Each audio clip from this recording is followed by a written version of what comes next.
You think that there are, you've heard about our earlier discussion. Do you think there are CEOs that are afraid to come out for Kamala Harris because of retribution from the Trump, or vice versa?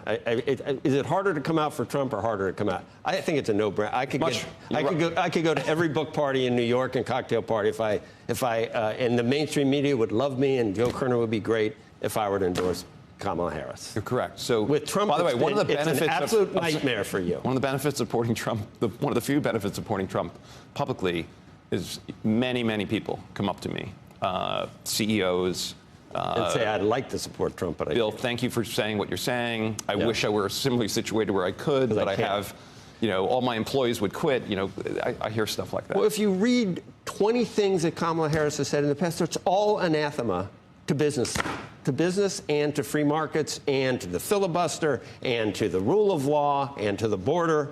And they're all afraid to even say, well, she didn't mean any of it. Joe, you're preaching to the converted. I know. And look, I think we should tone down the emotion. I think it's a really important decision. If you want to make the decision on economics or the stock market, you should feel free to do so. If you want to make the decision on the basis of national security, the people who, by the way, I've had many people who continue to support Vice President Harris, who say to me, Bill, I agree with basically every one of your concerns, but I just don't like the guy. Right. I think he's rude. I think he's crass. I don't like his style. I hate him. That's a meaningful percentage of people. And then there are the people who say, okay, the world's going to end. Democracy is over. He's going to become a dictator. At 82, at the end of his term, he's going to, he's now Stalin. And there are some meaningful, thoughtful people who this is what they believe in. By the way, I respect them. By the way, I would argue those people fear the risk of that. Yeah. I don't think anyone thinks that risk exists with Kamala Harris. You agree with that? I don't think the risk. You think there's no risk? I think the risk. I think the system. Go ahead. You're a risk assessor. Can I just ask you about? Please. We've talked to a lot of people this week or over the last week and a half, we've heard from a lot of people who are major investors, and they're betting one way or another on this. Are you making bets based on what you think is going to happen with the election, and where would you put those bets? We have no bets in the portfolio on the basis of who's going to be president. We don't short stocks anymore, as you know. Right. We own these great American businesses, obviously in a better economy. Let's talk, it's a CNBC. Let's talk a little bit about the economics of the next candidate. Trump is the only candidate that's talked about accelerating the growth of the country. And the only way we're going to dig ourselves out of $36 trillion worth of liabilities is through growth, right? There's sort of two answers when you're over-leveraged, right? One answer is you can negotiate with your lenders.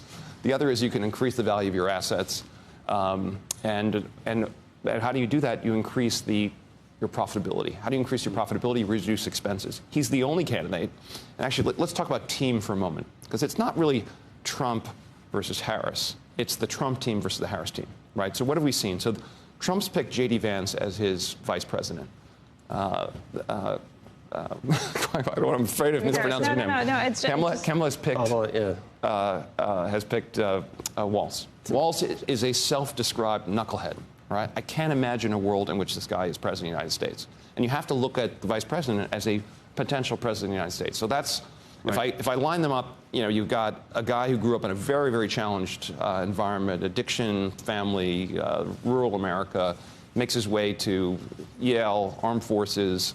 Now he's, venture capitalist, senator, extremely articulate, obviously highly intelligent. So you compare and contrast. You have Elon Musk, who's probably one of the most consequential, certainly consequential business leaders 100%. In the world.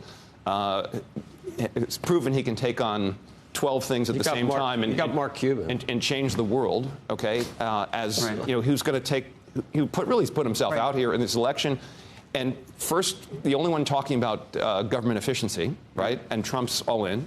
By the way, RFK, okay? Right. RFK is a highly intelligent, capable person, and he's focused on a couple of issues that mean a lot to me. Number one, the food industrial complex, what's happened to the health of Americans over the last couple of decades. He's going to focus on that. I think that is a critically important issue.